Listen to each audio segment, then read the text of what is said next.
ನನಗೆ ಅನಿಸಿದ್ದು ಅವರು ಒಂದು ಕೆಲಸ ಕಾರ್ಯ ನೋಡಿದಾಗ ಅವ್ರ ಜನಗಳ ಜೊತೆ ಸ್ಪಂದನೆ ಮಾಡ್ತಿದ್ದಿದ್ದು ಮತ್ತು ಬಡಬಗ್ಗರನ್ನ ಗುರುತಿಸಿ ಅವ್ರಿಗೇನು ಅವಶ್ಯಕತೆ ಇದೆ ಅನ್ನೋದು ತೀರಿಸ್ತಿದ್ರು.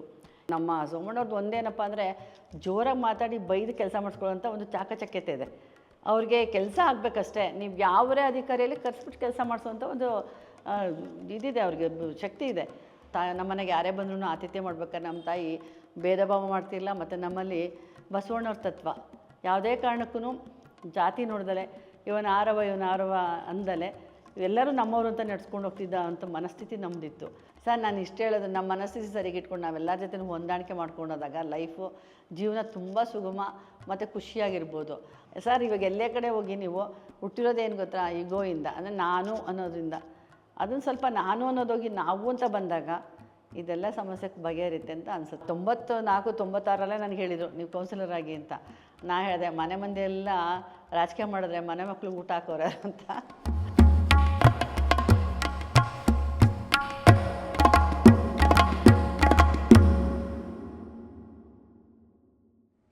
ಆತ್ಮೀಯರೇ, ಶರಣು ಶರಣಾರ್ಥಿ. ಭಾರತ ದೇಶದ ಐತಿಹಾಸಿಕ ಸಂದರ್ಭದಲ್ಲಿ ಜಗತ್ತಿಗೆ ಮಹಿಳೆ ಆಧ್ಯಾತ್ಮಿಕವಾಗಿ, ಕೌಟುಂಬಿಕವಾಗಿ ಬಹಳ ದೊಡ್ಡ ಚೈತನ್ಯ ತಂದ ಹಿನ್ನೆಲೆ ಇದೆ. ಮುಖ್ಯವಾಗಿ ಕರ್ನಾಟಕದಲ್ಲಿ ಅಕ್ಕಮಹಾದೇವಿ ತಂದ ವೈಚಾರಿಕ, ಸಾಹಿತ್ಯಿಕ, ಆಧ್ಯಾತ್ಮಿಕ ಕ್ರಾಂತಿ ಭಾರತ ದೇಶದ ಮಹಿಳೆಯರಿಗೆ ಬಹಳ ದೊಡ್ಡ ಶಕ್ತಿ. ಪುರುಷ ಪ್ರಧಾನ ವ್ಯವಸ್ಥೆಯಲ್ಲಿ ಹೆಣ್ಣನ್ನು ದುರ್ಬಲ ಎಂದು ಹೇಳುವ ಕುತಂತ್ರವನ್ನು ಮುರಿದು ಹಾಕಿದ ಚೈತನ್ಯ ಅಕ್ಕಮಹಾದೇವಿಗೆ ಸಲ್ತದೆ. ಈ ಹಿನ್ನೆಲೆಯಲ್ಲಿ ನಾವು ನಮ್ಮ ಮಾತಿನ ಮೆರವಣಿಗೆಯಲ್ಲಿ ಸಿಕ್ಕವರು ಬೆಂಗಳೂರಿನ ವಿ ಸೋಮಣ್ಣ ಪ್ರತಿಷ್ಠಾನದ ಮುಖ್ಯಸ್ಥರಾದ ಶೈಲಜಾ ಸೋಮಣ್ಣ ಅವರು. ರಾಜಕಾರಣದಲ್ಲಿ, ಸಾರ್ವಜನಿಕ ಜೀವನದಲ್ಲಿ ರಾಜಕಾರಣ ಮಾಡ್ತಾ ಹೆಸರಾಗ್ತಾರೆ. ಆದರೆ ಅವರ ಮನೆಯ ಒಡತಿ ಮನಸ್ಸು ಮಾಡದಿದ್ದರೆ ವ್ಯಕ್ತಿ ಸಾರ್ವಜನಿಕವಾಗಿ ಯಶಸ್ವಿ ಸಾಧಿಸಲಿಕ್ಕೆ ಸಾಧ್ಯನೇ ಇಲ್ಲ. ನಮ್ಮಲ್ಲಿ ಮನೆಗೆದ್ದು ಮಾರು ಗೆಲ್ಲು ಅಂತ ಮಾತಿದೆ. ಮನೆಯನ್ನು ಗೆಲ್ಲದವ ಎಂದೂ ಜಗತ್ತನ್ನು ಆಳಲಿಕ್ಕೆ ಸಾಧ್ಯ ಇಲ್ಲ. ಆದರೆ ಹೆಣ್ಣಿನ ಸಹನೆ, ಸಹಕಾರ, ಮಾತೃಹೃದಯ ಪ್ರತಿಯೊಬ್ಬ ಪುರುಷನ ಯಶಸ್ಸಿಗೆ ಕಾರಣ ಆಗ್ತದೆ.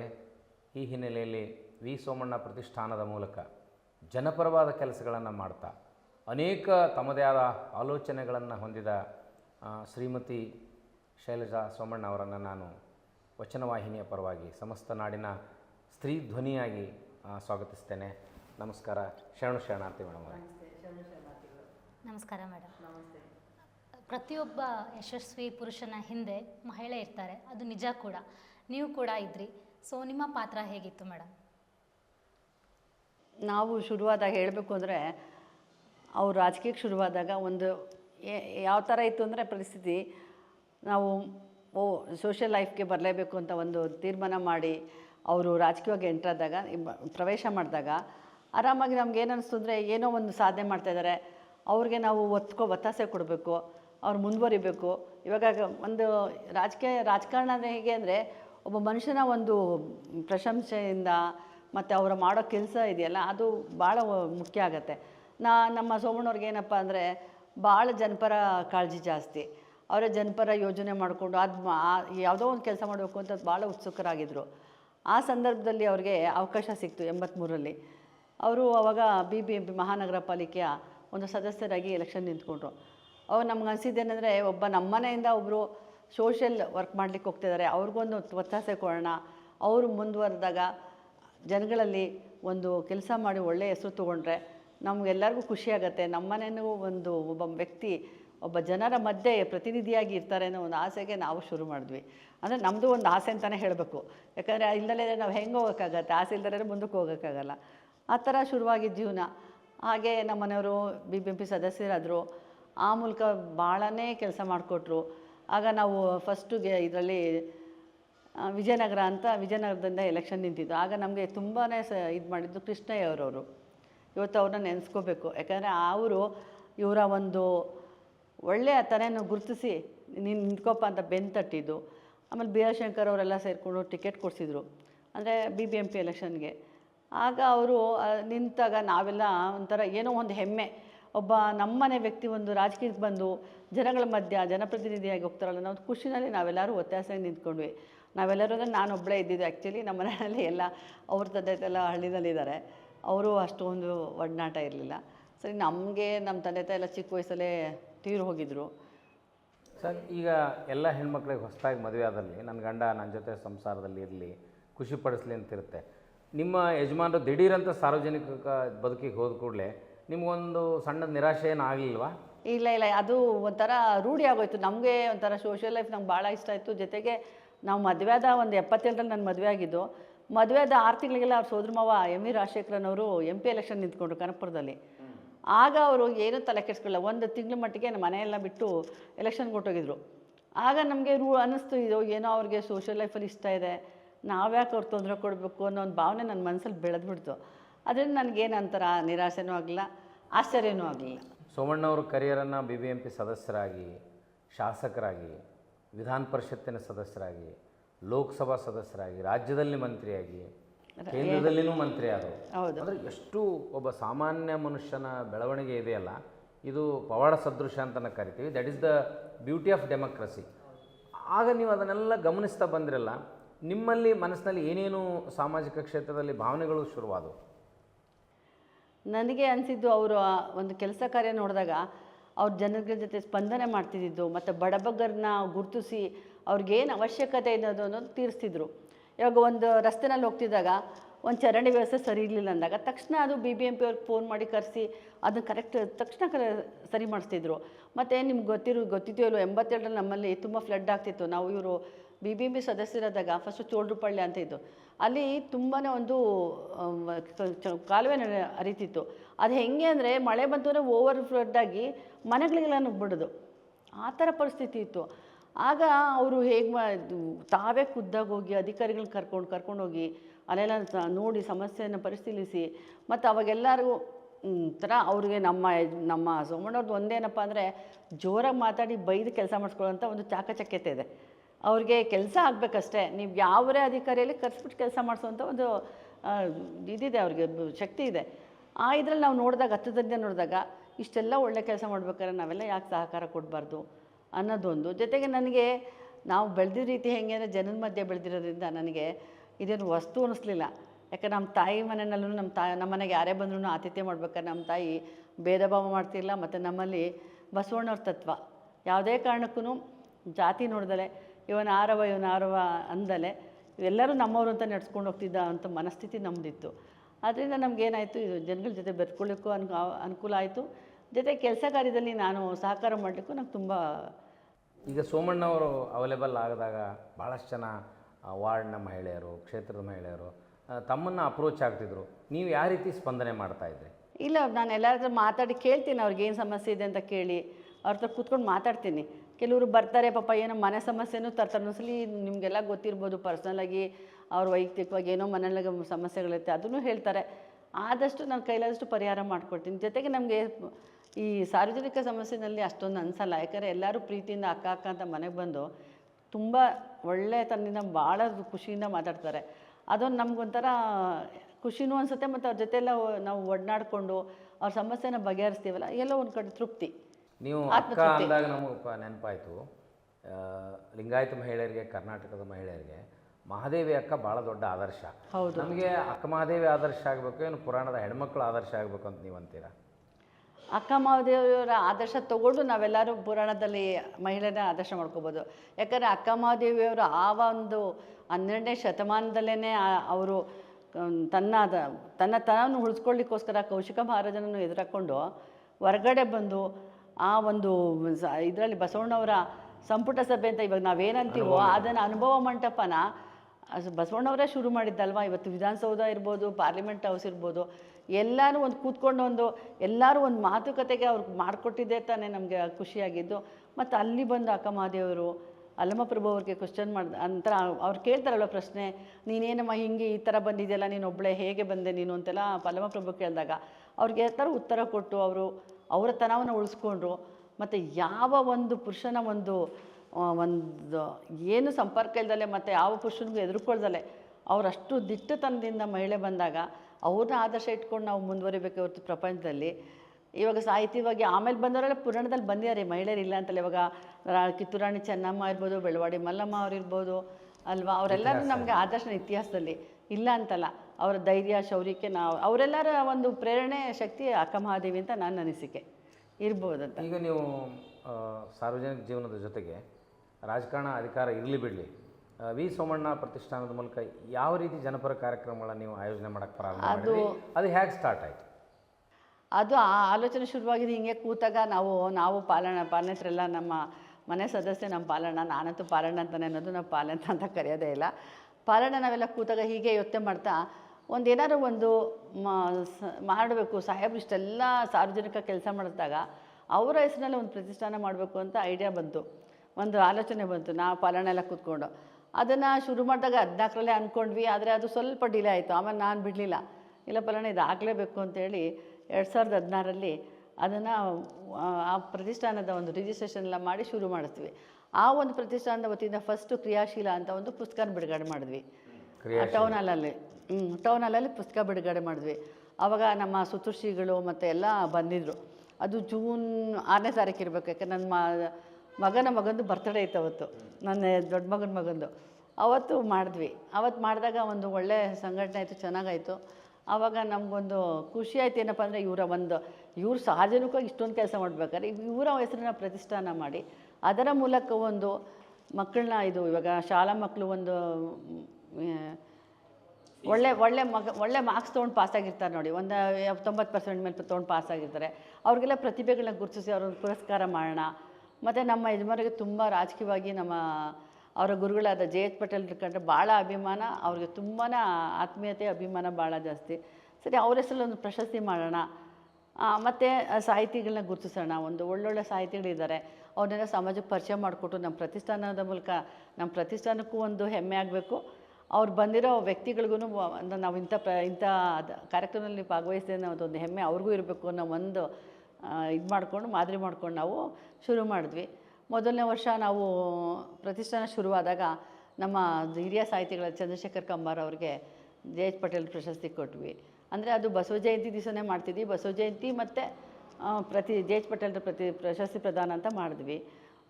ಆಮೇಲೆ ಅವರ ಮೂಲಕ ಏನಪ್ಪ ಅಂದರೆ ಜನಗಳಿಗೆ ಸಂದೇಶ, ಈ ಥರ ಪ್ರತಿಷ್ಠಾನದ ಮೂಲಕ ಹಿಂಗೆ ಮಾಡಿದಾಗ ಇವಾಗ ನಮಗೆ ಚಂದ್ರಶೇಖರ್ ಕಂಬಾರು ನಿಂತಾಗ ಅವರ ಒಂದು ವಿಷಯಗಳೆಲ್ಲ ಜನಗಳು ಮುಟ್ಟಿಸ್ತಿದ್ರು. ಮತ್ತು ಪಟೇಲ್ ಯಾವ ರೀತಿ ಸಮಾಜ ಸೇವೆ ಮಾಡಿದ್ರು, ಅವರ ಒಂದು ನಿಸ್ವಾರ್ಥ ಸೇವೆ ಹೇಗಿತ್ತು ಅನ್ನೋದು ಅವರ ಒಡನಾಡಿಗಳೆಲ್ಲ ಬಂದು ಹೇಳೋರು ಸ್ಟೇಜ್ ಮೇಲೆ. ಅವಾಗೊಂಥರ ನಮಗೆಲ್ಲ ಖುಷಿಯಾಗೋದು, ಪಟೇಲ್ರನ್ನ ಸ್ಮರಿಸ್ದಂಗೆ ಆಯಿತು ಅನ್ನೋ ನನಗೂ ಭಾಳ ಖುಷಿ ಆಯಿತು. ಯಾಕಂದರೆ ಪಟೇಲ್ರ ಅಷ್ಟೆಲ್ಲ ಸಾಹೇಬ್ರಿಗೆ ಗುರುತಿಸಿ ಮಾಡಿದಾಗ ನಾವು ಅವ್ರನ್ನ ಅಟ್ಲೀಸ್ಟ್ ನೆನೆಸ್ಕೊಂಡು ಅವರ ಹೆಸರಲ್ಲಿ ಪ್ರಶಸ್ತಿ ಕೊಡೋದು ನಮಗೆ ಪ್ರತಿಷ್ಠಾನಕ್ಕೊಂದು ಗರಿ ಮೂಡುತ್ತೆ ಅಂತ ಹೇಳ್ಬಿಟ್ಟು ಶುರು ಮಾಡಿದ್ದು. ಆಮೇಲೆ ಹಾಗೆ ಪ್ರತಿಭಾ ಪುರಸ್ಕಾರ ಅಂತ ಮಾಡಿದ್ವಿ. ಸಾಮಾಜಿಕವಾಗಿ ಮಕ್ಕಳಿಗೆ ಯಾರು ಆರ್ಥಿಕವಾಗಿ ಹಿಂದುಳಿತಿರ್ತಾರೋ ಅವ್ರಿಗೆಲ್ಲ ಪ್ರತಿಭೆ ಗುರುತಿಸಿ ಅವ್ರಿಗೊಂದು ಪುರಸ್ಕಾರ ಮಾಡಿ ಒಂದು ಸನ್ಮಾನ ಮಾಡಿ ಆ ಮಕ್ಕಳಿಗೆ ಆಡ್ದಂಥ ತಂದೆ ತಾಯಿಗಳನ್ನ ಕರೆಸಿ ಅವ್ರಿಗೊಂದು ಧನ್ಯವಾದ ಹೇಳಿ, ನಿಮ್ಮ ಮಕ್ಕಳು ಇಷ್ಟೆಲ್ಲ ಮಾಡಿದ್ದಾರೆ ನಿಮ್ಮ ಒಂದು ಉತ್ತೇಜನದಿಂದ ಅಂತ ಹೇಳಿ ಮುಂದೆ ಏನಾದ್ರು ಸಹಕಾರ ಕೊಡೋಕ್ಕಾಗತ್ತಾ ಅಂತ ನೋಡಿ ಮಾತಾಡ್ತೀವಿ. ಅದು ಮಾಡ್ತಿದ್ವಿ. ಅದಾದಮೇಲೆ ಹಂಗೆ ರಾಜ್ಯೋತ್ಸವದ್ದು ಆವತ್ತಿನ ದಿವಸ ಕನ್ನಡದ ಬಗ್ಗೆ ಒಂದೆರಡು ಮಾತಾಡಿ ಅದನ್ನು ಅಲ್ಲೇ ಒಳ್ಳೆ ಸಾಹಿತಿಗಳು ಕರೆಸೋದು ಮಾಡೋದು. ಆಮೇಲೆ ಚಿದಾನಂದ ಮೂರ್ತಿಯವ್ರದ್ದು ಒಂದು ಕನ್ನಡ ನಾಡು ನುಡಿ ಸಂಸ್ಕೃತಿ ಅಂತ ಒಂದು ಪುಸ್ತಕ ಇತ್ತು. ಅದರದ್ದು ಆವೃತ್ತಿ ನಾವು ಅಚ್ಚಾಕ್ಸಿ ಎಲ್ಲ ಶಾಲೆಗಳಿಗೂ ಕಳಿಸಿದ್ವಿ. ಯಾಕಂದರೆ ಅವರು ಕನ್ನಡ ನಾಡು ನುಡಿ ಸಂಸ್ಕೃತಿನಲ್ಲಿ ಕರ್ನಾಟಕದ ಒಂದು ಇತಿಹಾಸನ ಒಂದು ಸಣ್ಣ ಪುಸ್ತಕದಲ್ಲಿ ಹಿಡಿದಿಟ್ಟಿದ್ರು. ಭಾಳ ಚೆನ್ನಾಗಿತ್ತು. ಸರಿ, ಅದನ್ನೆಲ್ಲ ಮಾಡಿದ್ವಿ. ಹಾಗೆ ಸಂಗೊಳ್ಳಿ ರಾಯಣ್ಣದ್ದು ಅವರ ಜಯಂತ್ಯೋತ್ಸವ, ಆ ಥರ ಒಂದೊಂದೇ ಕಾರ್ಯಕ್ರಮಗಳು ಹಮ್ಮಿಕೊಂಡು ಜನಗಳಿಗೆ ಒಂಥರ ಎಲ್ಲ ಉಪಯೋಗ ಆಗೋವಂಥದ್ದು. ಮತ್ತು ಅವ್ರಿಗೆ ಒಂದು ಉಪನ್ಯಾಸ ಇಡಿಸಿ ಅವ್ರಿಗೆಲ್ಲ ಇವಾಗ ಅತಿಥಿಗಳು ಬಂದಾಗ ಇವಾಗ ನಮ್ಮ ಪ್ರೊಫೆಸರ್ ಕಿರಣ್ ಕುಮಾರ್ ಅವ್ರು ಬಂದಿದ್ರು ಇಸ್ರೋದಲ್ಲಿ. ಅವರು ಅವರ ಅನುಭವನ ಜನಗಳ ಜೊತೆ ಹಂಚ್ಕೊಂಡ್ರು. ನಮ್ಮ ಡಾಕ್ಟ್ರು ಮಂಜುನಾಥ್ ಅವ್ರು ಬಂದಿದ್ದರು, ಹೃದಯ ತಜ್ಞರು. ಅವರ ಅನುಭವ ಹೇಗೆ ಜನಗಳಿಗೆ ಮಾದರಿಯಾಗಿರ್ಬೇಕು, ಯಾವ ಥರ ಆರೋಗ್ಯ ನೋಡ್ಕೋಬೇಕು, ನೀವು ಯಾವ ಥರ ಸಮಾಜದಲ್ಲಿ ನೀವು ಬದುಕಬೇಕು ಅನ್ನೋದನ್ನ ಅವರು ಹೇಳ್ಕೊಟ್ರು. ಮತ್ತು ನಮ್ಮ ಸಂಸದ ತೇಜಸ್ವಿ ಸೂರ್ಯನೂ ಬಂದಿದ್ರು. ಅವರು ಒಂದು ಅನುಭವದಲ್ಲಿ ಯಾವ ಕಡೆ ಹೋದಾಗ ಹಿಂಗೆ ನಮ್ಮ ಕನ್ನಡ ಯಾವ ಕಡೆ ವಾಲ್ತಾ ಇದೆ, ಯಾವ ಥರ ಬೆಳೀತಿಲ್ಲ, ನಮ್ಮ ಜನ ಯಾಕೆ ಇಂಗ್ಲೀಷ್ನ ತುಂಬಾ ಇಷ್ಟಪಡ್ತಾರೆ, ಅದೇನಕ್ಕೆ ಅನ್ನೋದು ಒಂಥರ ಅವರು ಒಂದು ಅರ್ಥಬದ್ಧವಾಗಿ ಹೇಳೋರು. ಮತ್ತು ನಮ್ಮ ಇವರು MH ಕೃಷ್ಣಯ್ಯನವರು ಅವ್ರು ನಮ್ಮೊಡನೆ ಇಲ್ಲ, ಆದರೆ ಅವರೆಲ್ಲ ಬಂದಾಗ ತುಂಬ ಚೆನ್ನಾಗಿ ದೊಡ್ಡರಂಗೇಗೌಡರು ಇರ್ಬೋದು, ಅವರೆಲ್ಲ ಬಂದು ತುಂಬ ಚೆನ್ನಾಗಿ ಮಾತಾಡ್ತಿದ್ರು. ಅದನ್ನೆಲ್ಲ ಜನಗಳಿಗೆ ಒಂದು ನಮಗೇನಾದ್ರೆ ಇವರ ಮೂಲಕ ಜನಗಳಿಗೆ ಒಂದು ಸಂದೇಶ ಹೋಗಲಿ, ಜನಗಳಲ್ಲಿ ಒಂದೊಂದು ಪರಿವರ್ತನೆ. ತಾವು ಹೇಳ್ತಿದ್ರಿ ಇವಾಗ ಯಾವ್ದಾದ್ರು ಒಂದು ವಿಷಯ ತೊಗೊಂಡಾಗ ಜನಗಳಿಗೆ ಮುಟ್ಟಿಸ್ಬೇಕು ಅಂದಾಗ ಒಂದು ಸಮಾರಂಭ ಮಾಡಿದ್ರೇ ಮುಟ್ಸೋಕ್ಕಾಗೋದು, ಇಲ್ಲ ನಾವು ಮನೇಲಿ ಕೂತ್ಕೊಂಡು ಮಾತಾಡೋಕ್ಕೆ ಹೋಗೋದಿಲ್ಲ. ಇವಾಗ ನಿಮ್ಮ ವಾಹಿನಿ ಮೂಲಕ ಹೆಂಗೆ ಜನಕ್ಕೆ ಪ್ರಚಾರ ಹೋಗುತ್ತೋ ಆ ಥರ ನಾವು ಒಂದು ಸಮಾರಂಭ ಮಾಡಿ ಒಂದು ನಮ್ಮಲ್ಲಿ ಏನಾಗುತ್ತೆ ಅದನ್ನು ಮಾಡಿ ಚೊಕ್ಕಟ್ಟಾಗಿ ಮಾಡಿ ನಾವು ಕಾರ್ಯಕ್ರಮ ನಿರ್ವಹಿಸ್ತಿದ್ವಿ. ಅದರಿಂದ ಜನಕ್ಕೆ ಸಂದೇಶ ಹೋಗ್ತಿತ್ತು. ಇವಾಗ ನೀವು ಒಂದ್ಸರಿ ಪಬ್ಲಿಕ್ ಫಿಗರ್ ಅಂತ ಆದಮೇಲೆ ಸ್ವಲ್ಪ ಪರ್ಸ್ನಲ್ ಲೈಫ್ನ ಮೇಂಟೈನ್ ಮಾಡೋದು, ಪಬ್ಲಿಕ್ ಫಿಗರ್ ಇದು ಸ್ವಲ್ಪ ಕಷ್ಟ ಆಗುತ್ತೆ. ಸೊ ನಿಮ್ಮ ಫ್ಯಾಮ್ಲಿ ಬಗ್ಗೆ ಹೇಳೋದಾದರೆ ನೀವು ಹೇಗೆ ನಿಭಾಯಿಸ್ತೀರಾ ಇದನ್ನು? ನನ್ನ ಫ್ಯಾಮ್ಲಿ ಬಗ್ಗೆ ಹೇಳೋದಾದರೆ ನೋಡಮ್ಮ, ನನ್ನ ಮಕ್ಕಳ ಒಂದು ವಿದ್ಯಾಭ್ಯಾಸ ಆಗೋ ತನಕ ನಾನು ಅಂಥ ಜಾಸ್ತಿ ಹೊರಗಡೆ ಬರ್ತಾ ಇರಲಿಲ್ಲ. ಅಂದರೆ ಮನೆಗೆ ಬರೋರಿಗೆ ಇವತ್ತೂ ಆತಿಥ್ಯ ಮಾಡೋದೆಲ್ಲ ನನ್ನದೇ ಕೆಲಸ. ಅದೊಂಥರ ನಂಗೆ ಖುಷಿ ಕೊಡುತ್ತೆ. ಒಂದೇನೋ ಒಂದು ಕಾಫಿ ಮಾಡಿಕೊಡೋದಾಗಲಿ, ಒಂದು ತಿಂಡಿ ಮಾಡಿದ್ರೆ ಒಂಥರ ಏನೋ ಆರಾಮ್ ಖುಷಿ ಕೊಡುತ್ತೆ. ಅವ್ರ ಜೊತೆ ಮಾತಾಡ್ಕೊಂಡು ಮಾಡ್ತಿದ್ದೆ. ಕಷ್ಟ ಅನಿಸ್ತಿರ್ಲಿಲ್ವಾ ನಿಮಗೆ? ಇಲ್ಲ, ನನಗೊಂಥರ ಲವಲವಿಕೆ. ನಾನು ಬೆಳಗ್ಗೆ ಎದ್ರೆ ಸಾಯಂಕಾಲಕ್ಕೆ ಏನು ಅನಿಸಲ್ಲ. ಈಗ ಸೋಮಣ್ಣ ಪ್ರತಿಷ್ಠಾನ ಆಯಿತು, ಅವ್ರು ಮಂತ್ರಿ ಆದರು. ಇವತ್ತು ರಾಜಕೀಯ ಸನ್ನಿವೇಶದಲ್ಲಿ ಕಾಲ ಭಾಳ ಬದಲೇ ಆಯಿತು. ಪೊಲಿಟಿಕಲ್ ಸಿಸ್ಟಮ್ ಚೇಂಜ್ ಆಯಿತು, ಅಷ್ಟು ಆರೋಗ್ಯಪೂರ್ಣವಾಗಿ ಉಳಿದಿಲ್ಲ. ನೀವು ರಾಜಕಾರಣದಲ್ಲಿ ಇರದೇ ಹೋದರೂ ಕೂಡ ಅದನ್ನು ಗಮನಿಸಿದಿರಿ. ಈ ಬದಲಾವಣೆ ಆಗಲಿಕ್ಕೆ, ಈ ವ್ಯವಸ್ಥೆ ಚೇಂಜ್ ಆಗಲಿಕ್ಕೆ ಏನು ಕಾರಣ ಆಗಿರ್ಬೋದು ಅಂತ ನಿಮ್ಗೆ? ನಮ್ಮ ಮನಸ್ಥಿತಿಗಳು. ಮನಸ್ಥಿತಿ? ಯಾರ ಮನಸ್ಥಿತಿ? ಮತದಾರರ ಮನಸ್ಥಿತಿನೋ? ರಾಜಕಾರಣಿಗಳ ಮನಸ್ಥಿತಿ ಹೇಗಿದೆ ಅಂದರೆ, ಇವಾಗ ನಿಮಗೆಲ್ಲ ಗೊತ್ತಿದೆ, ಭಾರತದಲ್ಲಿ ಒಂದು ಬಾವಿಗೆ ಏನಾದ್ರು ಒಬ್ಬ ಬಿದ್ದರೆ ಇನ್ನೊಬ್ಬ ಕೈ ಹಿಡಿದು ಎತ್ತುವಂಥ ಮನುಷ್ಯ ಅಲ್ಲ. ಬೇಕಾದ್ರೆ ಒಬ್ಬನೊಬ್ಬರೇ ಹಿಡ್ಕೊಂಡು ಎಳ್ಕೊತಿರ್ತಾರೆ ಹೊರತು ಯಾರು ಮೇಲತ್ತಕ್ಕೆ ರಾಜಕಾರಣದಲ್ಲಿ ಕಾಲು ಎಳೆಯೋದನ್ನು ಅನುಭವಿಸಿ ಹಿಂಗೆ ಹೇಳ್ತಾ ಇದ್ದೀರೋ, ಇನ್ನು ಎಲ್ರಿಗೂ ಹೇಳ್ತಾ ಇದ್ದಾರೆ? ಅಲ್ಲ, ಇದು ಅನುಭವಿಸೇ ಹೇಳ್ತಾ ಇದ್ದೀನಿ ಅಂತ ಅಂದ್ಕೊಳ್ಳಿ. ಯಾಕಂದರೆ ಸ್ವಂತ ಅನುಭವನೂ ಭಾಳ ಅಲ್ಲ, ನಮ್ಮ ಸ್ವಂತ ಅನುಭವ ಅನ್ನೋದಿಂದನೇ ನಾನು ಹೇಳ್ತೀನಿ. ಬೇರೆಯವ್ರ ಅನುಭವದಲ್ಲಿ ನಾನು ಮಾತಾಡ್ತಿಲ್ಲ. ನಮ್ಮ ಸ್ವಂತ ಅನುಭವದಲ್ಲಿ ಯಾಕಂದರೆ 2023 ಚುನಾವಣೆ ನೋಡಿದ್ದು ಅದೆಲ್ಲ ನೋಡಿದಾಗ ಅನಿಸ್ತು, ನಮ್ಮಲ್ಲೇ ಒಂದು ಒಗ್ಗಟ್ಟಿಲ್ಲದೆ ಇರೋದಕ್ಕೆ ಎಲ್ಲೋ ಒಂದು ಕಡೆ ಸೋಮಣ್ಣವರ ಒಂದು ತ್ವರಿತಗತಿಯಲ್ಲಿ ಮುಂದೆ ಹೋಗ್ತಿರೋದು ನೋಡಿದಾಗ ಸುಮಾರು ಜನಕ್ಕೆ ಅನಿಸುತ್ತೆ, ಈ ಮನುಷ್ಯ ಏನು ಯಾವ ಕೆಲಸ ಎಷ್ಟು ವೇಗದಲ್ಲಿ ಹೋಗ್ತಾನೆ, ಏನು ಕೆಲಸ ಕೊಟ್ಟು ಸಮರ್ಪಕವಾಗಿ ಮಾಡ್ಕೊಂಬರ್ತಾನೆ ಅಂತ ಒಂದಿದೆ. ನನಗೆ ಈ ಸಂದರ್ಭದಲ್ಲಿ ಒಂದು ಮಾತು ನೆನಪಾಯಿತು ಮೇಡಮ್. 94ರಲ್ಲಿ ಸೋಮಣ್ಣ ಮುಖ್ಯಮಂತ್ರಿಗಳ ಕಚೇರಿಗೆ ಬರ್ತಾಯಿದ್ರು. ಏನೋ ಸೋಮಣ್ಣ ಸುಂಟ್ರ ಗಾಳಿ ಬಂದಂಗೆ ಬರ್ತೀಯಲ್ಲ ಅಂತ ಬಾಪು ಎದ್ದರ್ ಶೆಟ್ಟಿ ಅವರು ಹೇಳಿದರು. ಬಹುಶಃ ಆ ರೆಫರೆನ್ಸ್ನಲ್ಲಿ ಸೋಮಣ್ಣ ಸ್ವಲ್ಪ ಸ್ಪೀಡ್ ಅಂತ ಕಾಣ್ತದೆ. ಹೌದು ಸರ್, ಅದೇ ಒಂದೇ ಅಂತಲ್ಲ. ಇವಾಗ ಜೆ ಎಚ್ ಪಟೇಲ್ ಸಂಪುಟದಲ್ಲಿ ಅವರು ಮಂತ್ರಿ ಆಗಿದ್ದಾಗ ಅವರು ಪಟೇಲ್ರು ಗುರುತಿಸಿ ಮಂತ್ರಿ ಮಾಡಿದರು.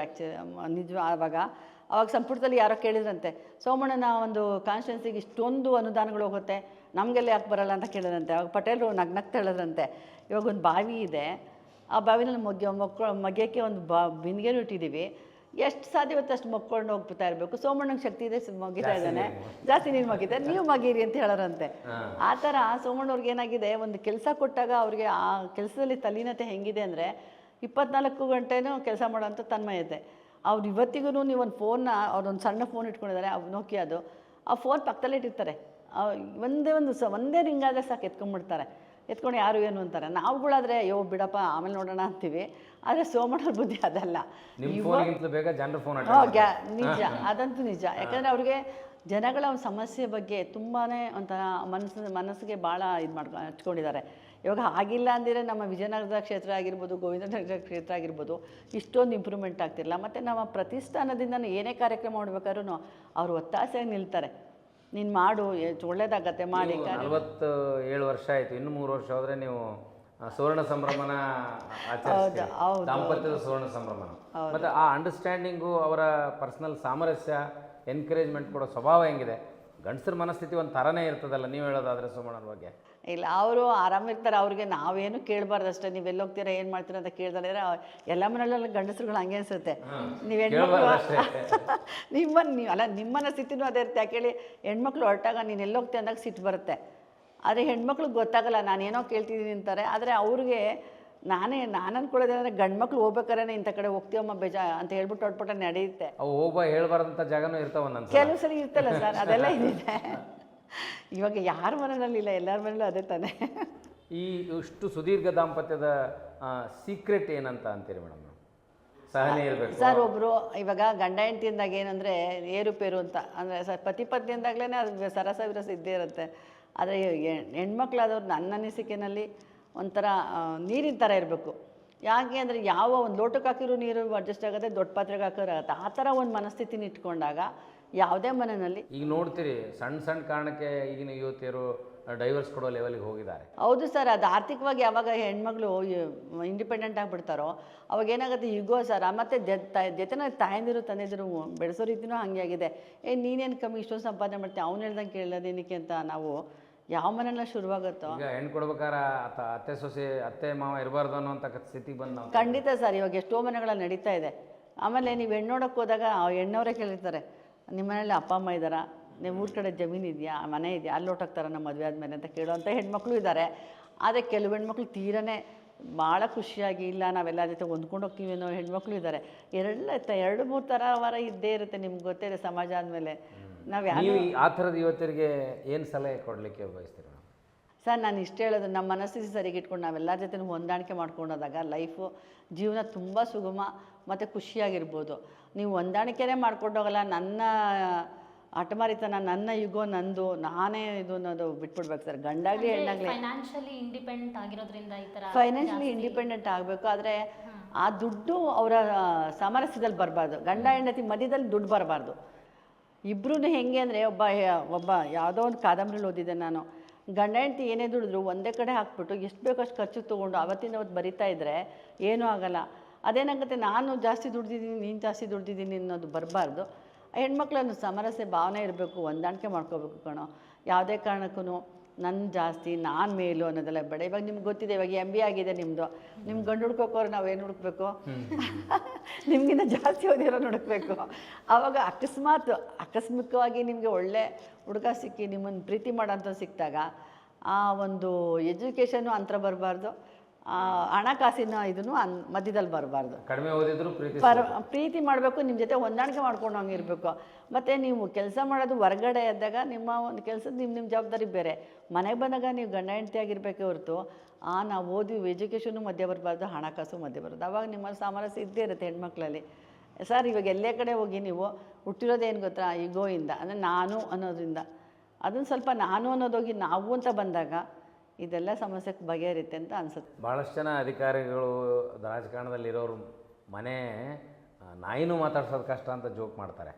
ಅಂಥದ್ರಲ್ಲಿ ನೀವು ಇಷ್ಟೆಲ್ಲ ಪದವಿ ಇದ್ದು ದೊಡ್ಡವ್ರ ಮನೆಯವರಾಗಿ ಬರೀ ರಾಜಕಾರಣದ ಬಗ್ಗೆ ಮಾತಾಡದೆ ಒಂದು ಮಹಿಳಾ ಕನ್ಸರ್ನ್ ಇಟ್ಕೊಂಡು ಮಾತಾಡೋದಿದೆಯಲ್ಲ, ನನಗೆ ಒಂದೊಂದು ಸಲ ಅನ್ನಿಸ್ತದೆ ಮಹಿಳಾ ಮೀಸಲಾತಿ ಬರೋವರೆಗೂ ಯಾಕೆ ಕಾಯಬೇಕು, ಯಾಕೆ ನೀವೇ ಒಂದು ಸಲ ರಾಜಕಾರಣದಲ್ಲಿ ಬಂದರೆ ಮಹಿಳೆಯರಿಗೆ ಎಷ್ಟು ಅನುಕೂಲ ಆಗ್ತದೆ ಅಂತ ನನಗೆ ಅನ್ನಿಸ್ತದೆ. ನಿಮಗೇನೋ ರಾಜಕೀಯಕ್ಕೆ ಬರೋದು ಸೋಮಣ್ಣವ್ರಿಗೆ ಡಿಸ್ಟರ್ಬ್ ಮಾಡಿ ಅಲ್ಲ, ಇಲ್ಲ ಸೋಮಣ್ಣವ್ರು ಡಿಸ್ಟರ್ಬ್ ಅಂತಾರ. ನನಗೆ ನನ್ನ ವೈಯಕ್ತಿಕವಾಗಿ ಹೇಳ್ಬೇಕು ಅಂದರೆ ನನಗೊಂದು ಬದ್ಧತೆ ಇತ್ತು, ಏನು ಮಕ್ಕಳನ್ನ ಬೆಳೆಸ್ಬೇಕು, ಅವ್ರಿಗೊಂದು ಒಳ್ಳೆ ಸ್ಥಾನ ಮಾಡಬೇಕು ಅಂತ.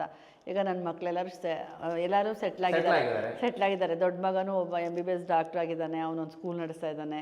ಅಂದರೆ ನಮ್ಮ ಮನೆಯವ್ರಿಗೆ ಪ್ರೊಫೆಷನ್ ಮಾಡು, ಇಲ್ಲಾಂದರೆ ಯಾವ್ದಾರು ಒಂದು ಉದ್ಯೋಗ ಮಾಡೋಂಗಿರೋ ಮಾಡು, ಇಲ್ಲಾಂದರೆ ನೀನು ಶಾಲೆ ನಡೆಸು. ಶಾಲೆ ಏನಕ್ಕೆ ಅಂದರೆ ಜನಗಳ ಜೊತೆ ನಾವು ಒಡನಾಟ ಸಿಕ್ಕತ್ತೆ, ಮತ್ತು ಅವ್ರಿಗೊಂದು ಖುಷಿ ಸಿಕ್ಕತ್ತೆ ಅನ್ನೋ ಒಂದು ಇದರಲ್ಲಿ. ನನ್ನ ಚಿಕ್ಕ ಮಗಳನ್ನ BE ಮಾಡಿದಾಳೆ, ಅವಳು ಒಂದು ಶಾಲೆ ನಡೆಸ್ತಾಳೆ. ನನ್ನ 2ನೇ ಮಗನೂ ಡಾಕ್ಟ್ರ್ ಅವನು. ಆದರೆ ಅವ್ರು ಸಾಹೇಬ್ರ ಜೊತೆ ಓಡಾಡ್ಕೊಂಡು ಅವನು ಇದ್ದಾನೆ. ಅವ್ರನ್ನೆಲ್ಲ ಒಂದು ದಡ ಮುಟ್ಟಿದ ಮೇಲೆ ನನಗನ್ನಿಸು ನಾನು ಫ್ರೀ ಇದ್ದೀನಿ, ಎಲ್ಲ ಸಮಾಜ ಸೇವೆ ಮಾಡ್ಬೋದು, ಸಮಾಜಮುಖಿಯಾಗಿ ಏನಾದ್ರು ಒಂದು ಓಡಾಡ್ಬೋದು ಅನ್ನೋ ಒಂದು ತೀರ್ಮಾನಕ್ಕೆ ಬಂದು ಹೊರಗಡೆ ಬಂದೆ. ಆದರೆ ರಾಜಕೀಯದಲ್ಲಿ ನಂಗೆ ಇಂಟ್ರೆಸ್ಟ್ ಇಲ್ಲ ಸರ್. ಯಾಕಂದ್ರೆ ನನಗೆ 94-96 ನನಗೆ ಹೇಳಿದರು ನೀವು ಕೌನ್ಸಿಲರ್ ಆಗಿ ಅಂತ. ನಾ ಹೇಳಿದೆ ಮನೆ ಮಂದಿ ಎಲ್ಲ ರಾಜಕೀಯ ಮಾಡಿದ್ರೆ ಮನೆ ಮಕ್ಕಳು ಊಟ ಹಾಕೋರ ಅಂತ. ಅದು ಹೇಳ್ತಾರೆ ನೋಡ್ರಿ, ಒಳ್ಳೆಯವರ ಮೌನ ಕೂಡ ಇವತ್ತು ರಾಜಕಾರಣದಲ್ಲಿ ಅಪಾಯನ ತಂದೊಟ್ಟಿದೆ. ನಾವು ಒಳ್ಳೆಯವರಾಗಿದ್ದೀವಿ, ನಮಗೆ ರಾಜಕಾರಣ ಬೇಡ ಅಂದರೆ ಬರೀ ಕೆಟ್ಟವ್ರು ಬರ್ತಾರೆ. ಹಾಗಲ್ಲ ಸರ್, ಬಂದಿರೋರಿಗೆ ನಾವು ಬುದ್ಧಿ ಹೇಳ್ಬೋದಲ್ವ ಸರ್? ಇವಾಗ ರಾಜಕೀಯಕ್ಕೆ ಬಂದಿರೋರಿಗೆ ನೀವು ಹಿಂಗೆಲ್ಲ ಹಿಂಗೆ ಮಾಡಬೇಡಿ ಅಂತ ಹೇಳೋಂಥ ದೊಡ್ಡತನ ತೊಗೋಬೋದಲ್ವ? ಬುದ್ಧಿ ಹೇಳೋದಕ್ಕಿಂತ ನೀವೇ ಅಧಿಕಾರದಲ್ಲಿ ಬಂದರೆ ಅದನ್ನು ಚೆನ್ನಾಗಿ ಮಾಡ್ತೀವಿ. ನಾವೇ ಅಧಿಕಾರಕ್ಕೆ ಹೋದಾಗ ನಮ್ಮ ಮನಸ್ಥಿತಿ ಚೇಂಜ್ ಆಗುತ್ತೇನೋ, ಹೆಂಗೆ ಹೇಳ್ತೀರ ಅವಾಗ? ನೋಡಿರಿ, ಜಾಂಡ್ರ ಮನಸ್ಥಿತಿ ಚೇಂಜ್ ಆಗೋದಾದರೆ ದಡ್ರ ಮನಸ್ಥಿತಿ ಯಾಕೆ ಚೇಂಜ್ ಆಗಲ್ಲ? ಸರ್ ನೋಡಿ, ನೀವು 4 ಜನಕ್ಕೆ ಬುದ್ಧಿವಾದ ಹೇಳ್ಕೊಂಡು ಸಲಹೆ ಸೂಚನೆ ಕೊಟ್ಕೊಂಡು ಇರ್ಬೋದೇ ಹೊರತು ನೀವೇ ಅದರೊಳಗಡೆ ಹೋದಾಗ ನಿಮ್ಗೆ ಗೊತ್ತಿದೆ. ಮುಖ್ಯಮಂತ್ರಿ ಒಂದು ನಾಟಕ ನೋಡಿರ್ಬೋದು ನೀವು, ನೋಡಿದ್ರಲ್ವಾ? ಆ ಮುಖ್ಯಮಂತ್ರಿ ಆದಾಗ ಏನಾಯ್ತು ಸರ್? ಅದು ಆ ಚೇರ್ ಕೂತಾಗ ಅದೇ ಪವರ್ ಮೇಕ್ಸ್ ಮ್ಯಾನ್ ಅಲ್ವಾ? ಪವರ್ ಮೇಕ್ಸ್ ಮ್ಯಾನ್ ಕರಪ್ಟ್ ಅಂದರೆ ನೀವು ಅನ್ನೋದೇನು, ಯಾವುದೇ ಒಂದು ವ್ಯಕ್ತಿಗೆ ಏನೇ ಶುದ್ಧತೆ ಬದ್ಧತೆ ಇದ್ರೂ ಆ ಸ್ಥಾನಕ್ಕೆ ಹೋದಾಗ ಅವರ ಒಂದು ಒಡನಾಟದಲ್ಲಿ ಎಳೆದ್ಬಿಡೋದು ಸರ್. ಅದಕ್ಕೆ ಈ ಸಾರ್ವಜನಿಕ ರಾಜಕಾರಣದ ಜೀವನದಲ್ಲಿ ಈ ಕಾಲೆಳೆಯುವ ಪದ್ಧತಿ ಬಿಟ್ಟರೆ ರಾಜಕಾರಣ ಮಾಡೋಕ್ಕಾಗೋದಿಲ್ಲ ಅಂತೀರಿ? ಸರ್ ಮಾಡ್ಬೋದು, ಕಾಲು ಎಳ್ಕೊಂಡೇ ಬದುಕಬೇಕು ಅಂದೇನಿಲ್ಲ ಸರ್. ಸಾಮರಸ್ಯ ಬೇಕು. ಮತ್ತು ನಮ್ಮಲ್ಲಿ ಒಬ್ಬರು ಮುಂದೋದಾಗ ಖುಷಿಪಟ್ಟು ಬೆಂತಟ್ಟು ಅಂತ ಮನಸ್ಥಿತಿ ತೊಗೋಬೇಕು ನಾವು. ಈ ರಾಜಕಾರಣದಲ್ಲಿ ಪುತ್ರ ವ್ಯಾಮೋಹ ಜಾಸ್ತಿ ಆಗಿರೋದು ಇದಕ್ಕೆಲ್ಲ ಕಾರಣ ಅಂತೀರಿ? ಯಾಕಂದರೆ ಹಿಂದೆ ಎಲ್ಲ ನಾವು ಕಾರ್ಯಕರ್ತರನ್ನ ಬೆಳೆಸುವಂಥ ಪರಂಪರೆ ನೋಡಿದ್ವಿ. ಈಗ 90 ಇವಾಗ ನಾವು ನೋಡಿದಾಗ ಸಮಾಜವಾದಿಯಲ್ಲಿ ಹೌದು ಹೌದು ಹಾಂ ನಾವು ಏನು ಹೇಳೋದಕ್ಕಾಗತ್ತೆ ಸರ್, ಇವಾಗ ಅವ್ರವ್ರ ಮನಸ್ಥಿತಿ ನಾವು ಅವ್ರನ್ನ ತಿದ್ದಕ್ಕಾಗಲಿಲ್ಲ. ಯಾಕಂದ್ರೆ ನಾವು ಒಂದು ಕಾಲದಲ್ಲಿ ಪಾಪ ಇನ್ನೊಬ್ರಿಗೆ ಹೇಳ್ತಿದ್ವಿ, ಅವ್ರು ಹಂಗೆ ಮಾಡ್ತಾರೆ ಇವ್ರು ಹಿಂಗೆ ಮಾಡ್ತಾರೆ ಅಂತ. ಕೊನೆಗೆ ಹೋಗಿ ಅವರೇನೆ ಆ ಕೆಲಸ ಮಾಡಿದಾಗ ಅವ್ರ ಬಗ್ಗೆ ನಾವು ಏನು ಹೇಳೋದು ಹೇಳಿ? ಅವ್ರ ಮನಸ್ಥಿತಿ ಅವ್ರು ಸರಿ ಮಾಡ್ಕೋಬೇಕಿತ್ತು. ಯಾವುದೇ ಪುತ್ರವ್ಯಾಮೋಹದಿಂದ ರಾಜಕೀಯದಲ್ಲಿ ಏನಾಗುತ್ತೆ ಅಂದರೆ ಎಡವಟ್ಟಾಗತ್ತೆ, ಪಕ್ಷ ಬೆಳೀಲಿಕ್ಕೆ ಕಷ್ಟ ಆಗತ್ತೆ. ಯಾವುದೇ ಪಕ್ಷದಲ್ಲಿ ಆ ಥರ ಬಂದಾಗ ಪಕ್ಷ ಬೆಳೆಯಲ್ಲ, ನಿಮ್ಮ ಫ್ಯಾಮಿಲಿ ಬೆಳೆಯುತ್ತೆ, ನಿಮ್ಮ ಪಕ್ಷ ಬೆಳೆಯಲ್ಲ. ನಿಮ್ಮ ಕುಟುಂಬದ ಸದಸ್ಯರಿಗೆ ನೀವು ಇದು ಕೊಟ್ಬಿಟ್ಟು ಸ್ಥಾನ ಕೊಟ್ಟು ಕಾರ್ಯಕರ್ತನ ಕೊಡಲಿಲ್ಲ ಅಂದಾಗ ಭಾಳ ತಪ್ಪಾಗುತ್ತೆ.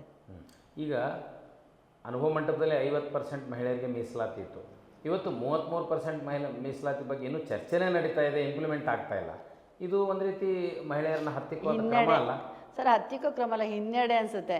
ನಮ್ಮ ಮಹಿಳೆಯರ ಮನಸ್ಥಿತಿ ಹೇಗಾಗಿದೆ ಅಂದರೆ, ಕೆಲವರು ಎಷ್ಟೇ ಎಜುಕೇಟೆಡ್ ಆಗಿದ್ರು ಈ ದಿನನಿತ್ಯದ ಪತ್ರಿಕೆಯಲ್ಲಿ ಓದ್ತಾರಲ್ಲ ರಾಜಕೀಯದ್ದು, ಅಯ್ಯೋ ಇದೇನಪ್ಪ ಇಷ್ಟೊಂದು ಹೊಲಿಸಿದೆ, ನಮ್ಗೆ ಯಾಕೆ ಬೇಕು ಅನ್ನೋ ಕೊಡೋರೇ ಜಾಸ್ತಿ.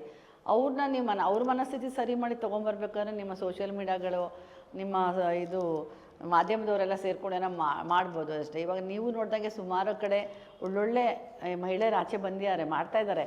ಆದರೆ ಕೆಲವು ಕಡೆ ಏನಾಗುತ್ತೆ ಸರ್, ನೀವು ಎಲ್ಲೇ ನೋಡಿದ್ರು ಮಹಿಳೆಯರು ಮುಂದೆ ಬಂದಾಗ ಬ್ಯಾಕ್ಗ್ರೌಂಡಲ್ಲಿ ಪುರುಷ ಪ್ರಧಾನವಾಗಿ ಇದ್ಬಿಡ್ತಾರೆ. ಅದು ನೋಡಿದಾಗ ನಮ್ಮನ್ನಿಸುತ್ತೆ ಈ ಮಹಿಳೆಗೆ ಅಧ್ಯಕ್ಷ ಆದರೆ ಗಂಡ ಅಧಿಕಾರ ನಡೆಸ್ತಾರೆ. ಹೌದು, ನೀವು ಅಲ್ಲಿ ತನಕ ಏನು ಹೋಗ್ತೀರಿ? ಇಲ್ಲೇ ಇವಾಗ ನಗರಸಭೆ ಸದಸ್ಯರಲ್ಲಿ ನಾವು ಸುಮಾರು ಜನ ನೋಡಿದ್ದೀವಿ, ಹೆಸರು ಬೇಡ ಹೇಳಿದ್ರೆ ಬೇಜಾರಾಗುತ್ತೆ. ಸುಮಾರು ಜನ ಅದೇ ಕತೆ ಮಾಡ್ತಿದ್ದಾರೆ. ಹೆಂಡ್ತಿದ್ರು ಹೆಸರಿಗೆ ಒಳ್ಳೆಯ ಅಧಿಕಾರ ತೊಗೊಂಡಿರ್ತಾರೆ, ಗಂಡನೀರು ಹಿಂದೆಗಡೆಯಿಂದ ಎಲ್ಲ ನಡೆಸೋದು, ಚಲಾವಣೆ ನಡೆಸೋದೆಲ್ಲ ಅವರು. ಬರೀ ಸೈನಿಂಗ್ ಅಥಾರಿಟಿ ಮಾತ್ರ ನಮ್ಮ ಸದಸ್ಯರದು. ಮಹಿಳೆಯರು ರಾಜಕೀಯಕ್ಕೆ ಬರಬೇಕಾದ್ರೆ ಮತ್ತು ಧೈರ್ಯವಾಗಿ ಬರಬೇಕು, ನಾನು ಮಾಡೇ ಮಾಡ್ತೀನಿ ಅಂತ ನಿಂತ್ಕೋಬೇಕು. ಮತ್ತು ಯಾವ ಒಂದು ಪುರುಷನ ಹತ್ರ ನಾವು ಸಲಹೆ ತೊಗೊಂಡು ಮುಂದಕ್ಕೆ ಹೋಗಿ ತಪ್ಪು ಅಂತ ಹೇಳಲ್ಲ, ಆದರೆ ಅವ್ರನ್ನ ಬದಿಗೊತ್ತಿ ನಾನು ಮಾಡ್ತೀನಿ ನನ್ನ ಕೆಲಸನ ನಾವು ಧೈರ್ಯವಾಗಿ ಬರಬೇಕು. ಎಲ್ಲೋ ಒಂದು ಕಡೆ ಮಹಿಳೆಯರಿಗೆ ಆತಂಕ ಇರ್ತಾರೆ, ರಾತ್ರಿ ಆದ ತಕ್ಷಣ ಹೋಗೋಕೆ ಹೊರಗಡೆ ಎಲ್ಲ ಕಷ್ಟ ಸರ್, ತುಂಬ ಕಷ್ಟ ಇದೆ. ಮತ್ತು ಎಲ್ಲರೂ ಹೋಗ್ಬೇಕಾದ್ರೆ ಹೆದರ್ಕೊಳ್ತಾರೆ. ಆ ಹೆದರಿಕೆನ ಅವ್ರನ್ನ ಇದು ಮಾಡುತ್ತೆ. ಮತ್ತು ನಮ್ಮ ಸಮಾಜನೂ ನಿಮ್ಗೆ ಗೊತ್ತೇ ಇದೆ, ಮಹಿಳೆಯರನ್ನ ಯಾವ ಥರ ರೀತಿ ನಡೆಸ್ಕೊಳ್ತಾ ಇದೆ, ಯಾವ ರೀತಿ ಮಾಡ್ತಿದೆ ಅಂತ. ಹಾಗಿದ್ದಾಗ ಯಾರು ಸರ್ ಹೋಗ್ತಾರೆ ಭಯ ಇಲ್ದಲೆ ಹೊರಗಡೆ? ಧೈರ್ಯವಾಗಿ ಹೋಗುತ್ತೆ. ಹೆಣ್ಮಕ್ಳಿದ್ದಾರೆ, ಯಾರಿದ್ದಾರೆ? ಎಲ್ಲರೂ ಕರಾಟೆ ಕಲ್ತಿರಲ್ಲ, ಎಲ್ಲರೂ ಅವ್ರು ರಕ್ಷಿಸಲು ಗೊತ್ತಿರಲ್ಲ. ಅಲ್ಲ, ಕರಾಟೆಗಿಂತಲೂ ಹೆಚ್ಚು ಹೆಣ್ಮಕ್ಳಿಗೆ ಬುದ್ಧಿವಾದ ಹೇಳೋಕ್ಕಿಂತಲೂ ಮನೇಲಿ ಗಂಡು ಮಕ್ಳಿಗೆ ಬುದ್ಧಿವಾದ ಹೇಳಿದ್ರೆ ಮಹಿಳೆಗೆ ರಕ್ಷಣೆ ಸಿಗ್ತದಲ್ಲ ಮೇಡಮ್?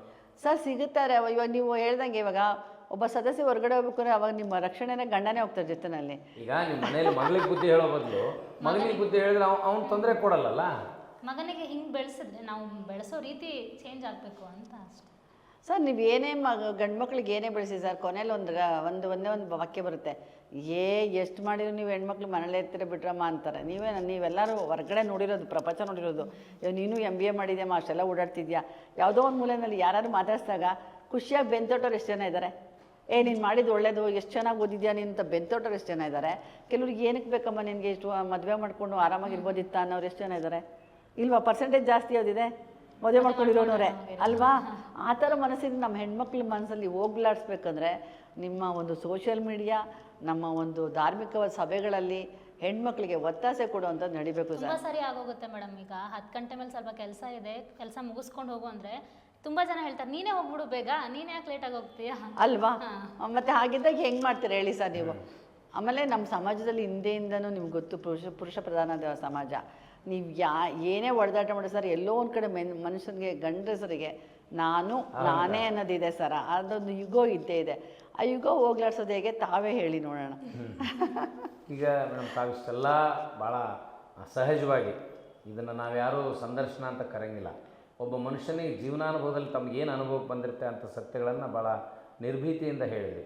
ರಾಜಕಾರಣಕ್ಕೆ ಬರೋದಿಲ್ಲ ಅಂದರೆ ಹಾಗಾದರೆ ನಿಮ್ಮಲ್ಲಿ ಸಮಸ್ಯೆ ಕೇಳ್ಕೊಂಡು ಬರುವಂಥ ಎಲ್ಲ ವರ್ಗದ ಶ್ರೇಣಿಯ ಮಹಿಳೆಯರಿಗೆ ಏನನ್ನು ಹೇಳಲಿಕ್ಕೆ ನೀವು ಬಯಸ್ತೀರಿ? ನಿಜಾರ್ಥದ ಸಾಂತ್ವನ ಕೊಡ್ತೀರಾ ಅಥವಾ ರಾಜಕಾರಣಿಗಳ ಪತ್ನಿಯಾಗಿ ಮೂಗಿಗೆ ತುಪ್ಪ ಹೊರಿಸುವಂಥ ಕೆಲಸ ಮಾಡ್ತೀರಾ? ಇಲ್ಲ, ನಿಜಾರ್ಥದಲ್ಲೇ ಸಾಂತ್ವನ ಮಾಡ್ತೀವಿ. ಯಾಕಂದರೆ ನನಗೆ ಈ ಸುಳ್ಳು ಮತ್ತು ಇದೆಲ್ಲ ನಂಗೆ ಇಷ್ಟನೂ ಆಗಲ್ಲ. ಯಾಕಂದರೆ ಅದನ್ನು ನಾವು ಮಾಡಲೂಬಾರ್ದು. ನಮ್ಗೆ ಅನಿಸಿದ ನಾವು ನೇರವಾಗಿ ಹೇಳ್ದಲೇ ಇದ್ದಾಗ ಅದು ಮನುಷ್ಯತ್ವ ಅನ್ಸ್ಕೊಳ್ಳಲ್ಲ. ನಿಮ್ಮ ಅನಿಸಿಕೆ ನಾವು ಮನಸ್ಸಲ್ಲೊಂದು ಬಾಯಲ್ಲೊಂದು ಇಟ್ಕೋಬಾರ್ದು. ನಾವು ಒಂಥರ ಅದೇನು ಅನ್ಸುತ್ತೆ ಹೇಳಿ, ಅದೇನೋ ಕೃತಕ ವೇಷ ಅನಿಸುತ್ತೆ. ಆ ಥರ ಕೃತಕವಾಗಿ ಮುಖವಾಡ ಹಾಕ್ಕೊಳಕ್ಕೆ ಇಷ್ಟ ಇಲ್ಲ. ನಮ್ಮ ಕೈಲಿ ಆಗತ್ತೆ ಅಂತ ಹೇಳ್ತೀವಿ. ಇಲ್ಲಾಂದರೆ ಇಲ್ಲಮ್ಮ, ಈ ಥರ ನಂಗೆ ಆಗಲ್ಲ ಅಷ್ಟೇ. ನಮ್ಮ ನೇರ ನೋಡಿ, ನಾವು ಯಾವುದಕ್ಕೂ ನಾವು ಒಂಥರ ಇದು ಮಾಡೋಕ್ಕೆ ಕೃತಕವಾಗಿ ಮಾತಾಡೋಕ್ಕೂ ಹೋಗಲ್ಲ. ಸಿಟಿಯಲ್ಲಿ ಬಹಳಷ್ಟು ಸಮಸ್ಯೆಗಳಿರ್ತಾವೆ. ಕುಟುಂಬ ನಿರ್ವಹಣೆದು ಕಾಸ್ಟ್ಲಿ ಇದೆ ಜಗತ್ತು. ಹಾಗಾಗಿ ಇಲ್ಲಿ ಆ ಸಮಸ್ಯೆಗಳಿಗೆ ಜನ ನಿಮ್ಮನ್ನೇ ನಿರೀಕ್ಷೆ ಮಾಡ್ಕೊಂಡು ಬರುವಂಥ ಒಂದು ವಾತಾವರಣ ಇದ್ದಾರೆ ಸರ್. ಬಂದಾಗ ನಾವು ನಮ್ಮ ಕೈಲಾಗಿದ್ದು ಏನೋ ಸಣ್ಣ ಪುಟ್ಟ ಮಾಡ್ತೀವಿ. ಕೆಲವರಿಗೆ ಕೆಲವು ಎಜುಕೇಷನ್ ಸರ್ಕಾರದಿಂದ ಆಗಬೇಕು, ಕೆಲವು ಪರ್ಸನಲಿ ಹೌದು, ಕೆಲವು ಸರ್ಕಾರದಿಂದ ಆಗೋದೆಲ್ಲ ಮಾಡ್ತೀವಿ. ಕೆಲವು ಸಲ ಪರ್ಸ್ನಲ್ ಆಗಿ ಇವಾಗ ಮಕ್ಕಳು ಎಜುಕೇಷನ್ಗೆ ಏನಾದ್ರು ಬೇಕಾಗಿರುತ್ತೆ, ಅವಾಗ ನಮ್ಮ ಪಾಲನ ನಾವು ಮಾತಾಡಿಕೊಂಡು ಒಂದು ಪ್ರತಿಷ್ಠಾನದಿಂದ ಒಂದು ಓದಲಿಕ್ಕೆ ಒಂದು ಅನುಕೂಲ ಮಾಡಿಕೊಡೋಕ್ಕೆ ನಮ್ಮ ಕೈಲಿ ಆದಷ್ಟು ಮಟ್ಟಿಗೆ ಮಾಡ್ತಿದ್ದೀನಿ. ಯಾಕಂದ್ರೆ ನಮ್ಗೆ ಅದೊಂದು ಖುಷಿ. ಯಾಕಂದ್ರೆ ನಮ್ಮ ಪ್ರತಿಷ್ಠಾನದ ವತಿಯಿಂದ ಏನಪ್ಪ ಅಂದರೆ ಜನಗಳಿಗೆ ನಾವು ಅಲ್ಲಿ ಹೋದರೆ ನಮಗೆ ಅಟ್ಲೀಸ್ಟ್ ಅವ್ರು ಏನಿಲ್ಲ ಅದನ್ನು ಒಳ್ಳೆ ಮಾತಾಡಿ ಸಾಂತ್ವನ ಮಾತಾಡ್ತಾರೆ, ನಮ್ಮ ಒಂದು ಕಷ್ಟಗಳಿಗೆ ಒಂದು ಸ್ಪಂದಿಸ್ತಾರೆ ಅನ್ನೋದನ್ನು ಬರಬೇಕು ಅನ್ನೋ ಒಂದು ಉದ್ದೇಶದಿಂದನೇ ನಾವು ಪ್ರತಿಷ್ಠಾನ ಶುರು ಮಾಡಿರೋದು. ಅದರಿಂದನೇ ನಾವು ಮುಂದಕ್ಕೆ ಹೋಗ್ತೀವಿ. Thank you madam. ತಾವು ನಾವು ಸಹಜವಾಗಿ ಮಾತಾಡಿದಾಗ ಅನೇಕ ನಿಮ್ಮ ಮನಸ್ಸಿನಲ್ಲಿರುವಂಥ ವಿಷಯಗಳನ್ನು ನಮ್ಮ ಜೊತೆ ಹಂಚಿಕೊಂಡ್ರಿ.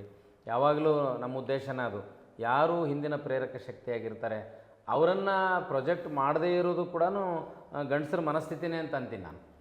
ಆಗತ್ತಲ್ಲ ಸರ್, ಕೆಲವು ಸಲ ಹುಡುಕ್ಲಿಕ್ಕೆ ಗೊತ್ತಾಗಲ್ಲ. ಇವಾಗ ಎಲೆಮರಕಾಯಿ ಥರ ಎಷ್ಟು ಜನ ಹೆಣ್ಮಕ್ಳಿದ್ದಾರೆ, ಅವನ್ನೆಲ್ಲ ಹುಡ್ಕೊಂಡು ಹೋಗ್ಲಿಕ್ಕಾಗಲ್ಲ. ಏನೋ ಪರಿಚಯಸ್ಥರು ನಿಮ್ಗೆ ಹೇಳಿದ್ದಕ್ಕೆ ನೀವು ನನ್ನ ಹತ್ರ ಮಾತಾಡಿದ್ರಿ. ಇವಾಗ ಎಷ್ಟು ಹೆಣ್ಮಕ್ಳಿದ್ದಾರೆ, ನಾವು ಪರಿಚಯ ಮಾಡಿಸ್ತೀವಿ.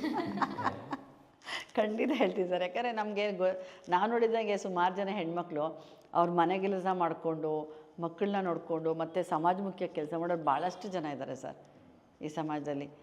ಆ ಗಂಡು ಮಕ್ಕಳನ್ನ ಅವರು ಪಾಪ ಬೆಳಗ್ಗೆಯಿಂದ ಅವರು ಒತ್ತಾಸೆ ಕೊಟ್ಟು ಹೆಣ್ಮಕ್ಳನ್ನ ಹೊರಗಡೆ ಕಳಿವೆ. ನಮ್ಮ ಕಾರ್ಯಕರ್ತರೆಲ್ಲ ಹೆಂಗೆ ಬರ್ತಾರೆ ಸರ್, ಮನೇಲಿ ಗಂಡು ಮಕ್ಕಳು ಫ್ರೀಯಾಗಿ ಬಿಡ್ದಲ್ಲೇ ನಮ್ಮ BJP ಮಹಿಳಾ ಕಾರ್ಯಕರ್ತರು ಹೆಂಗೆ ಬರ್ತಾರೆ? ಅವ್ರ ಗಂಡಸರ ಒಂದು ಸಹಕಾರದಿಂದನೇ ಅಲ್ವಾ ಬರೋದು. ನಮಗೂ ಖುಷಿ ಆಗತ್ತಲ್ವಾ ಅದು. ಎಲ್ಲ ಕಡೆನೂ ಹಾಗೆ ಸರ್. ಇವಾಗ ಯಾವುದೇ ಒಂದು ಕಾರ್ಯಕ್ರಮ ಮಾಡಲಿ ಏನೇ ಮಾಡಲಿ ಗಂಡು ಹೆಣ್ಣು ಅಂತ ಭೇದವಿಲ್ಲದೆ ನಾವು ಒತ್ತಾಸೆಯಾಗಿ ನಿಂತಾಗಲೇ ಸರ್ ಕಾರ್ಯಕ್ರಮ ಚೆನ್ನಾಗಿ ನಡೆಯೋದು.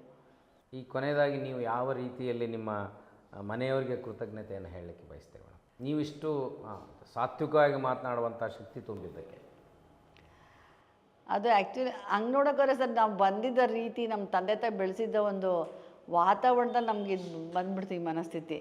ಯಾಕಂದ್ರೆ ನಮ್ಮ ತಾಯಿನೂ ಹೀಗೆ ಅವ್ರು ಓದಿದ್ದು ಒಂದು 4ನೇ ಕ್ಲಾಸ್ ಆದ್ರೂ ಅವ್ರ ಜನಸಂಪರ್ಕ ಜಾಸ್ತಿ ಮತ್ತು ಬಡವ್ರ ಬಗ್ಗೆ ತುಂಬ ಕನ್ಸರ್ನು, ಅದನ್ನೆಲ್ಲ ನೋಡಿ ನಮ್ಗೆ ಅದೇ ಬಂದಿತ್ತು. ನಾನು ಮದುವೆ ಆದಮೇಲೆ ನಮ್ಮ ಮನೆಯವ್ರದ್ದು ಅದೇ ಒಂದು ವೃತ್ತಿ ರಾಜಕೀಯ ಆದ್ರೂ ಅವ್ರ ಬಾಂಧವ್ಯತೆ ಬಡಬಗ್ರಲ್ಲಿರೋ ಒಂದು ಆಸಕ್ತಿ, ಕಳಕಳಿ ಮತ್ತು ಅವ್ರಿಗೆ ಸಹಾಯ ಮಾಡಬೇಕು ಅಂತ ಮನೋಭಾವ, ಅದೆಲ್ಲ ನೋಡಿದಾಗ ಆದಷ್ಟು ಆಟೋಮೆಟಿಕ್ಕಾಗಿ ಬಂದ್ಬಿಡುತ್ತೆ ಸರ್ ಅದು. ಇಷ್ಟೊತ್ತು ಮಾತಾಡಿದ್ವಿ, ನಿಮ್ಮ ಥರ ಧೈರ್ಯ ಈಗ ಹೆಣ್ಮಕ್ಳು ಕೆಲವೊಬ್ಬರಿರುತ್ತೆ, ಏನೋ ಸಾಧನೆ ಮಾಡಬೇಕು, ನಾನು ಹೊರಗಡೆ ಹೋಗಬೇಕು, ನಾನು ಏನಾದರೂ ಮಾಡಬೇಕು ಅನ್ನೋದಿರುತ್ತೆ, ಬಟ್ ಒಳಗೇನೋ ಒಂದು ಸ್ವಲ್ಪ ಭಯ ಅನ್ನೋದಿರುತ್ತೆ. ನೀವು ಹೆಣ್ಮಕ್ಳಿಗೆ ಹೇಳೋದಾದರೆ, ಮಹಿಳೆಯರಿಗೆ ಏನು ಹೇಳೋಕ್ಕೆ ಇಷ್ಟಪಡ್ತೀರಾ ಇವಾಗ? ನಾನನ್ನೋದು ಮಹಿಳೆಯರು ಇವತ್ತು ಹೊರಗಡೆ ಬರಬೇಕು ಅಂದಾಗ ಮನೆ ಜವಾಬ್ದಾರಿನೂ ತೊಗೊಂಡಿರ್ತಾರೆ, ಅವ್ರಿಗೆ ಮನೆಯೂ ಕಷ್ಟ ಇರುತ್ತೆ, ಹೊರಗಡೆ ಬರ್ಬೇಕಾದ್ರೆ ಇರುತ್ತೆ. ಅದನ್ನು ಯೋಚನೆ ಮಾಡ್ದಲೆ ಒಳ್ಳೆ ರೀತಿಯಲ್ಲಿ ನಾವು ಇವಾಗ ಕೆಲವು ಸಲ ಹೆಣ್ಮಕ್ಳೆಲ್ಲ ಸೇರಿಕೊಂಡು ಏನೋ ಒಂದು ಸಮಾಜದಲ್ಲಿ ಒಂದು ಏನು ಹೇಳ್ತಾರೆ ಅದನ್ನು ಗುಂಪು ಮಾಡ್ಕೊಂಡು ಅದೊಂದು ಸಂಘ ಸಂಸ್ಥೆ ಕಟ್ತಾರೆ. ಆ ಸಂಘ ಸಂಸ್ಥೆಗಳಿಂದ ನಿಮಗೆಲ್ಲ ಗೊತ್ತಿದೆ, ಸ್ತ್ರೀ ಶಕ್ತಿ ಅಂತ ಮಾಡಿ ಈಗ ಸುಮಾರು ಹೆಣ್ಮಕ್ಳು ಸೇರ್ಕೊಂಡು ಸ್ತ್ರೀ ಶಕ್ತಿ ಅಂತ ಮಾಡಿದ್ದಾರೆ. ಅದರಲ್ಲಿ ಸುಮಾರು ಮಹಿಳೆಯರು ಸೇರಿಕೊಂಡು ಒಂದೊಂದು ಚೀಟಿ ಹಾಕ್ಕೊಂಡು ಆ ದುಡ್ಡು ಎತ್ಕೊಂಡು ಮನೆಗಳಿಗೂ ಉಪಯೋಗ ಆಗುತ್ತೆ, ಮತ್ತು ಬಹಳಷ್ಟು ಹೆಣ್ಮಕ್ಳಿಗೂ ಒಂದು ಉಪಯೋಗ ಆಗತ್ತದು. ಆ ಥರ ಮಾಡಿದಾಗ ಹೆಣ್ಮಕ್ಳಲ್ಲಿ ಹೊರಗಡೆ ಮತ್ತು ಈಗ ನಿಮಗೆಲ್ಲ ಗೊತ್ತೇ ಇದೆ, ಸೋಷಿಯಲ್ ಲೈಫಲ್ಲೆಲ್ಲ ಹೊರಗಡೆ ಬಂದಾಗ ಯಾವ ರೀತಿ ಮಾತಾಡಬೇಕು ಅನ್ನೋದನ್ನ ಫಸ್ಟು ಕಲಿತಾ ಇದ್ದಾರೆ. ನಾವು ನೋಡಿದಾಗ ಇವಾಗ ನಾವು ಶಾಲೆಗಳಲ್ಲೇ ಶುರು ಮಾಡಿದ್ದೀವಿ. ಇವಾಗ ಯಾವ್ದಾದ್ರು ಒಂದು ಡಿಬೇಟ್ ಕೊಟ್ಟಾಗ ಮಕ್ಕಳಿಗೆ ನಾವು ಫ್ರೀಯಾಗಿ ಕರಿತೀವಲ್ಲ, ಅವ್ರು ಎಷ್ಟು ಚೆನ್ನಾಗಿ ಮಾತಾಡ್ತಾರೆ. ಆ ಮಕ್ಕಳಲ್ಲಿರೋಷ್ಟು ಧೈರ್ಯ ನಮಗೆ ಬರಬೇಕು ಅಂದಾಗ ನಾವು ಒಂದು ಓಪನ್ ಅಪ್ ಆಗಿ ಆಚೆ ಬರಬೇಕು, ಮತ್ತು ಒಳ್ಳೆಯವ್ರ ಸಂಪರ್ಕ ತೊಗೋಬೇಕು. ಎಲ್ಲರ ಜೊತೆ ಸೇರಿದ ತಕ್ಷಣ ಬರೋಲ್ಲ. ಒಳ್ಳೆಯವ್ರ ಸಂಪರ್ಕ ತೊಗೊಂಡು ಒಳ್ಳೆಯ ಸಮಾಜಮುಖಿಯಾಗಿ ಯಾರು ಕೆಲಸ ಮಾಡ್ತಾರೋ ಅವ್ರ ಜೊತೆ ಒಡನಾಡಿದಾಗ ನಾವು ಧೈರ್ಯ ಮುಂದಕ್ಕೆ ಹೋಗ್ಬೋದು. ಮತ್ತು ಹೆಣ್ಮಕ್ಳಲ್ಲೂ ಆತ್ಮವಿಶ್ವಾಸ ಬೇಕು ಮೇಯ್ನು. ಅವ್ರು ಏನೇ ಓದಿರಲಿ, ನಾನು ಓದಲ್ಲೇ ಇದ್ರೂ ಅನ್ಎಜುಕೇಟೆಡ್ ಆದ್ರೂ ನಾನು ಮಾಡಬಲ್ಲೆ ಅನ್ನೋ ಆತ್ಮವಿಶ್ವಾಸ ಇದ್ದಾಗ ಅವರೆಲ್ಲಿಯಾದರೂ ಸರಿದೂಗಿಸ್ಕೊತಾರೆ. ಆತ್ಮವಿಶ್ವಾಸ ಕಮ್ಮಿ ಆದಾಗ ತನ್ನಲ್ಲಿ ಒಂದು ನಂಬಿಕೆ ಕಮ್ಮಿ ಆದಾಗ ಏನೂ ಆಗಲ್ಲ ಸರ್. ಇಲ್ಲಾಂದರೆ ಅವರಲ್ಲಿ ಆತ್ಮವಿಶ್ವಾಸ ಬಂದರೆ ಹೆಣ್ಮಕ್ಳು ಆಟೋಮೆಟಿಕ್ಕಾಗಿ ಮೇಲೆ ಬರ್ತಾರೆ. ತಾವು ಇಷ್ಟೊತ್ತು ಭಾಳ ಮೌಲಿಕವಾದ ಮಾತುಗಳನ್ನು ಆಡಿದ್ರಿ. ಒಂದೊಂದು ಸಲ ನಾವಿದು ನಿರೀಕ್ಷೆ ಮಾಡಿರಲಿಲ್ಲ. ದೊಡ್ಡವ್ರ ಮನೆಗೆ ಹೋದಾಗ ಅವರೇನೋ ಮನೆಯವ್ರು ದೊಡ್ಡವ್ರು ಇರ್ತಾರೆ, ಒಂದು ಸಂಸ್ಥೆ ಕಟ್ಟಿರ್ತಾರೆ ಅಂತ ಹೇಳ್ತಾರೆ. ಬಟ್ ನಿಮ್ಮ ಜೀವನಾನುಭವ ಕನ್ಸರ್ನ್ ಇದೆಯಲ್ಲ, ಅದು ಒಂಥರ ನೀವತ್ತು ನಿಮ್ಮ ಮನಸ್ಸಿನಲ್ಲಿ ಏನಿದೆ ಅದನ್ನು ಪ್ರೀತಿಯಿಂದ ನಮ್ಮ ಮನೆಯ ಹಿರಿಯಕ್ಕನ ಹಾಗೆ, ತಾಯಿ ಹಾಗೆ ಮಾರ್ಗದರ್ಶಕ ಮಾತುಗಳನ್ನ ಆಡಿದ್ವಿ. ಅದಕ್ಕೆ ನಿಮಗೆ ವಾಹಿನಿ ಪರವಾಗಿ ಅನಂತ ಶರಣ ನಮಸ್ಕಾರ.